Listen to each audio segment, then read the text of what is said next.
Hello' বন্ধুসকল, আজি মই আলোচনা কৰিম আপুনি মাধ্যমতে কেনেকৈ চিলাই মেচিন বা আপুনি ই ৰিক্সাৰ কাৰণে অনলাইন আবেদন কৰিব পাৰিব সেই বিষয়ে আজি আলোচনা কৰিম। আপোনাৰ যদি অনলাইনত আবেদন কৰিব বিচাৰে আপোনাৰ কি কি ডকুমেণ্টছ লাগিব আৰু কেনেকৈ আবেদন কৰিব সকলো ডিটেইলছ কিন্তু এইটো ভিডিঅ'ত আলোচনা কৰিম।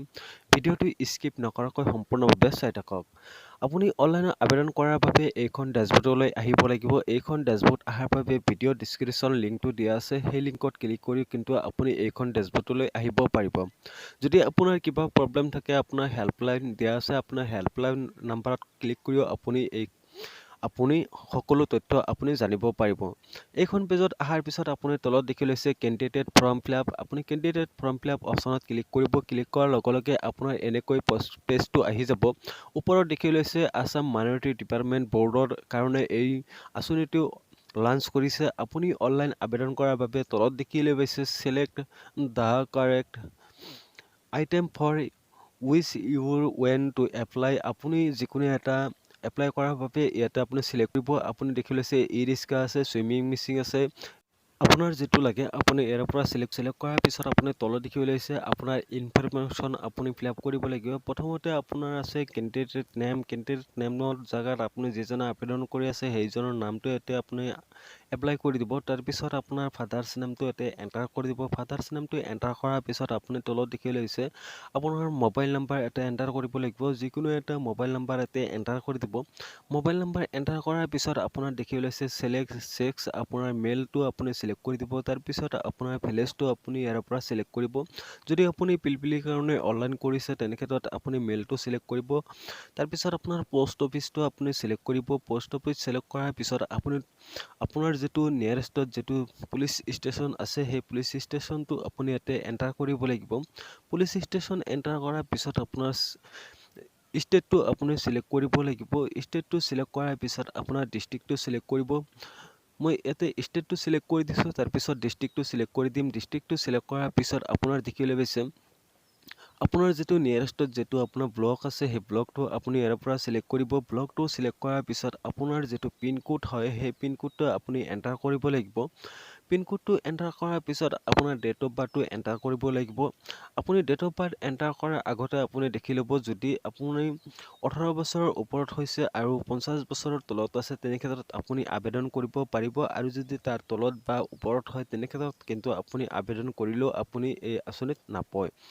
মই এতিয়া ডেট অফ বাৰ্থটো এণ্টাৰ কৰি দিম। ডেট অফ বাৰ্থটো এণ্টাৰ কৰাৰ পিছত তাৰপিছত যিজনে আবেদন কৰি আছে সেইজন ব্যক্তিৰ আধাৰ নাম্বাৰ ইয়াতে এণ্টাৰ কৰিব লাগিব। আধাৰ নাম্বাৰ ইয়াতে মেণ্ডেটৰী হয়, আধাৰ কাৰ্ড নোহোৱাকৈ আপুনি আবেদন কৰিব নোৱাৰিব।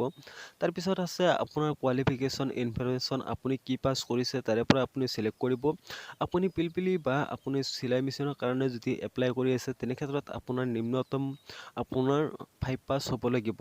তাৰপিছত যদি আপোনাৰ আধাৰ যদি কোনো কোৱালিফিকেশ্যন আছে আপুনি দিব, আৰু যদি নাই এইটো বক্স এৰি দিব। তাৰপিছত আপোনাৰ মেট্ৰিকত কিমান পাৰ্চেণ্টেজ আছিল সেই পাৰ্চেণ্টেজটো ইয়াতে এণ্টাৰ কৰি দিব। পাৰ্চেণ্টেজটো এণ্টাৰ কৰাৰ পিছত আপুনি যদি গ্ৰেজুৱেশ্যন দিছে তেনেক্ষেত্ৰত গ্ৰেজুৱেশ্যনত আপোনাৰ কিমান পাৰ্চেণ্টেজ আছিল আপুনি ইয়াতে এণ্টাৰ কৰি দিব। আধাৰ ইনফৰমেশ্যনত আহি আপুনি কাষ্টটো আপুনি চিলেক্ট কৰিব, আপোনাৰ মাইনৰিটি আপুনি চিলেক্ট কৰিব। তাৰপিছত আপোনাৰ ৰিলিজিয়েশ্যনটো আপুনি ইয়াৰে পৰা টাইপ কৰি দিব। আপুনি ৰিলিজিয়েশ্যনটো কি হয়, আপোনাৰ ধৰ্মটো কি হয় আপুনি দি দিব। তাৰপিছত আপোনাৰ চিলেক্ট প্ৰভাইড ট্ৰেইনিং, আপোনাৰ যদি আগতে ট্ৰেইনিং লোৱা আছে তেনেক্ষেত্ৰত আপুনি এইজ দিব, আৰু যদি নাই তেনেক্ষেত্ৰত আপুনি ন' দিব। তাৰপিছত আপোনাৰ যিজনে আবেদন কৰি আছে তাৰ বয়সটো আপুনি দিব লাগিব, তাৰ অলপ ডিছক্ৰিপশ্যন অলপ দিব লাগিব, আৰু যদি দিব নিবিচাৰে এইটো বক্স এৰি দিব পাৰে। তাৰপিছত আপোনাৰ বছৰি ইনকাম কিমান আছে বছৰি ইনকামটো দিব লাগিব। তাৰপিছত আহিব আপোনাৰ ডকুমেণ্টছ আপলোডত আহি আপোনাৰ কেণ্ডিডেটত ফটো আপলোড কৰিব লাগিব। তাৰপিছত চহী, আইডেণ্টিটি প্ৰুফ হিচাপে voter ID, Aadhaar card, PAN card, any others documents এটা আপলোড কৰিব পাৰিব। তাৰপিছত তলত আহিব, তলত অহাৰ পিছত আপুনি দেখি লৈছে এড্ৰেছ প্ৰুফ হিচাপে আপুনি আধাৰ কাৰ্ড এটা দিব লাগিব। PDF-ত আপুনি ছেভ কৰি ল'ব 500 কপিৰ তলত। তাৰপিছত আপোনাৰ স্কুল চাৰ্টিফিকেট আপুনি ইয়াতে আপলোড কৰিব। তাৰপিছত আপোনাৰ ইনকাম চাৰ্টিফিকেটটো আপলোড কৰিব লাগিব। তাৰপিছত আপোনাৰ এজ প্ৰুফ হিচাপে এডমিট কাৰ্ড বা SSLCৰ এডমিট কাৰ্ড বা অন্যান্য ডকুমেণ্টছো আপুনি ইয়াতে আপলোড কৰিব পাৰিব।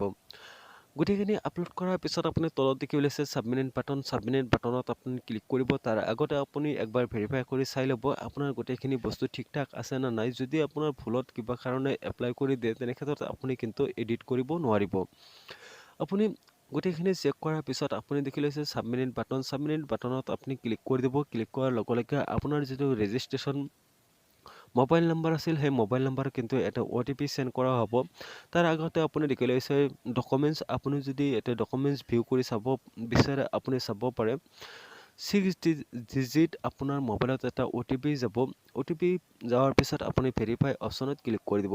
যদি আপোনাৰ OTP নাযায় তেনে ক্ষেত্ৰত আপুনি দেখি লৈছে ৰিচেণ্ট OTP অপশ্যনত ক্লিক কৰিব। তাৰপিছত OTP বহাই আপুনি ভেৰিফাই অপশ্যনত ক্লিক কৰি দিব। ভেৰিফাই অপশ্যনত ক্লিক কৰাৰ লগে লগে আপোনাৰ এনেকৈ এটা পপআপ আহিব, দেখিবলৈ পাইছে OTP ছাকচেছফুল ভেৰিফাই হৈছে আৰু কাষত দেখিবলৈ পাইছে এটা অ'কে বাটনত আপুনি ক্লিক কৰি দিব। অ'কে বাটনত ক্লিক কৰাৰ লগে লগে আপোনাৰ এটা ৰিচিপ্ট জেনেৰেট হ'ব। দেখি লৈছে এনেকৈ আপোনাৰ ৰিচিপ্টটো জেনেৰেট হ'ব। ৰিচিপ্টটো আপুনি প্ৰিণ্ট আউট কৰি ৰাখিব, নতুবা আপুনি PDF ছেভ কৰি ৰাখিব পাৰে। আপোনাৰ এইটো পিছত কিন্তু লগইন কৰাৰ সময়ত এইটো আপোনাৰ ৰিচিপ্টটো লাগিব। গতিকে এইটোৱে আছিল ফুল প্ৰচেছ ভিডিঅ'। আপুনি কেনেকৈ চিলাই মেচিন বা ই ৰিক্সাৰ কাৰণে অনলাইন আবেদন কৰিব, গোটেইখিনি ফুল ভিডিঅ' দেখুৱালোঁ। যদি আপোনাৰ কাৰণে ভিডিঅ'টো হেল্পফুল হৈ থাকে তেনেক্ষেত্ৰত লাইক কৰিব, চেনেলটো ছাবস্ক্ৰাইব কৰিবলৈ নাপাহৰিব। গতিকে আজিৰ ইনফৰমেশ্যন এইখিনিতে আছিল। যদি ভিডিঅ'টো আপোনাৰ কাৰণে হেল্পফুল হৈ থাকে তেনে ক্ষেত্ৰত আপুনি ভিডিঅ'টো শ্বেয়াৰ কৰিব, লগতে মোৰ চেনেলত লগত থাকিব এনেকুৱা নতুন ইনফৰমেশ্যন পাই থাকিবৰ বাবে। গতিকে আজিৰ ভিডিঅ' এইখিনিতে সমাপ্ত কৰিছোঁ। নেক্সট ভিডিঅ'ত লগ হ'ম। জয় আই অসম।